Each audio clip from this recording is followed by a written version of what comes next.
Hello అండి. నేనైతే బెల్లము, నువ్వులు కలిపి ఇలా నువ్వులుండలైతే చుట్టానండి. మాకైతే పోస్టింగ్ వచ్చిందని ఇంతకు ముందే చెప్పాను కదండీ! అందుకని చెప్పి అంతకుముందు ఇంటి దగ్గర నుంచి 2 కేజీస్ బెల్లం అయితే తీసుకొచ్చామండి. ఇంకా సగం వాడేసాం. ఇంకా సగం అయితే ఉండిపోయింది.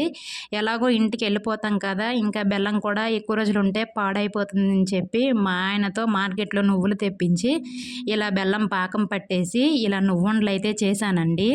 నాకైతే ఈ నువ్వుండలు చేయగానే నాకొకటి గుర్తొచ్చిందండి. అదేంటంటే మనం చిన్నప్పుడు పుస్తకాలు అమ్మేసి ఈ నువ్వులతో చేసే నువ్వు జీడలైతే గుర్తుకొచ్చాయండి. ఎక్కువగా బుక్స్ ఉంటే మేమైతే ఆ నువ్వు జీడలే కొనుక్కుండేవాళ్ళమండి. నెక్స్ట్ ఏంటంటే మనం నాగుల చవితి చేసుకుంటాం కదా! ఆ నాగుల చవితికి కూడా ఇలా నువ్వు ముద్ద అయితే చేస్తారండి ప్రసాదంగా.